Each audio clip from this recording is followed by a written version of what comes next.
welcome to an Alternate Hue. I'm Hugh Anderson, and this is what got my attention recently.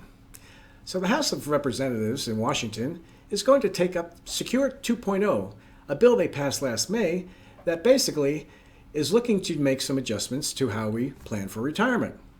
Among other things, the bill would require employers to automatically enroll employees in their 401k plans when they become eligible, although the employees may opt out. And the studies have shown this is a good idea. Just like when you join a gym, you may not go, but the money keeps going out. So having the money come out of your paycheck to secure your retirement, most people will probably stick with it, and that's a good thing.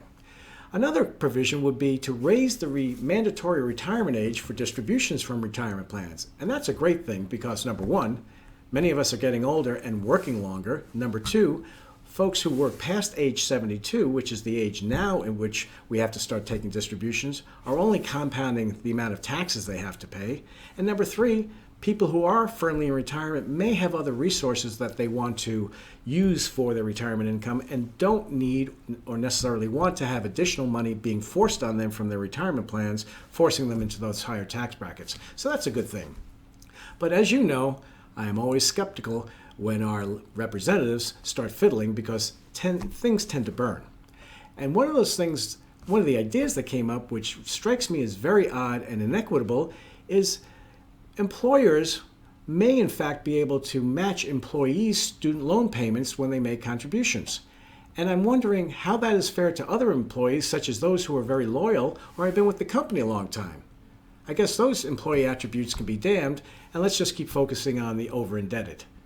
Not that student loans don't need to be addressed, but the reality is most ERISA plans require equity in terms of how each employee is treated. And I'm not sure if I'm not in debt and a younger employee is, how they get contributions made on their behalf that I might not be eligible for. Additionally, this is not all that's probably going to be in there. Look for other cockroaches in the woodwork when this comes to light. If you don't have time, I'll be looking for it for you. So now, let's take a look at the Queen Mother. Apparently, Queen Elizabeth is feeling a little left out of the celebrity endorser game. That's right, the UK Sun reports that the Queen is set to hawk a line of condiments. Look for her selling the Royal Estate series of premium-priced sauces. I guess it probably beats going the Airbnb route on the castles to pay all those bills and keep up appearances with the other royals around Europe.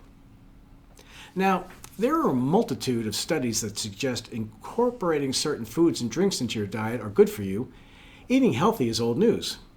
And before you start wondering, what does this have to do with my financial health? It has to do a lot, and we'll talk about that in a second.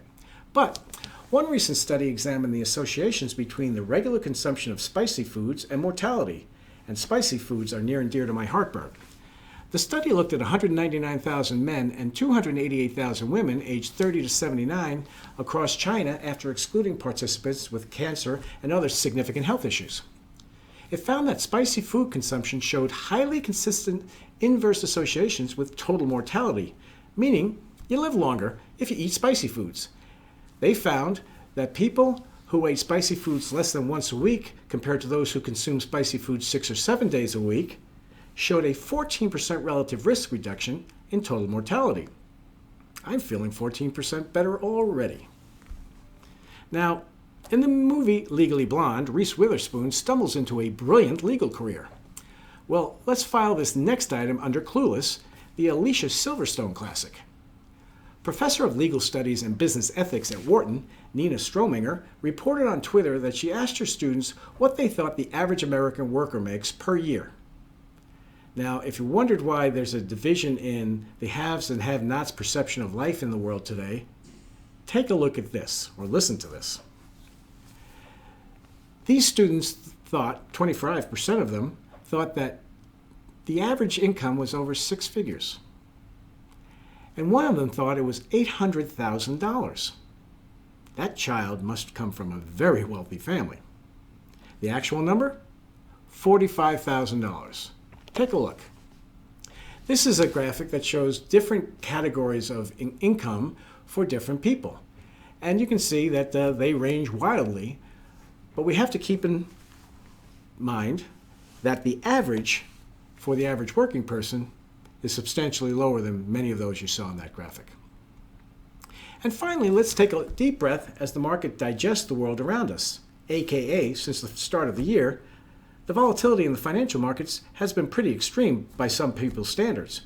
But keep in mind, it's long overdue. But regardless of which investment philosophy one subscribes to, you can be certain of one thing at least.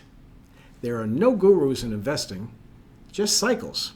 Hat tip to Chris Verone and Strategas. Meaning that the market goes in cycles relative to the economy, relative to financial markets, and relative to everything that interacts. So be careful about getting caught up in the emotional moment, especially from those gurus on TV and the internet. So that's it for this week. I hope you found some interesting nuggets in this week's video. Believe it or not, they all tie back to good financial health and your personal health and well-being. So don't forget to look us up on social media and pass along to a friend.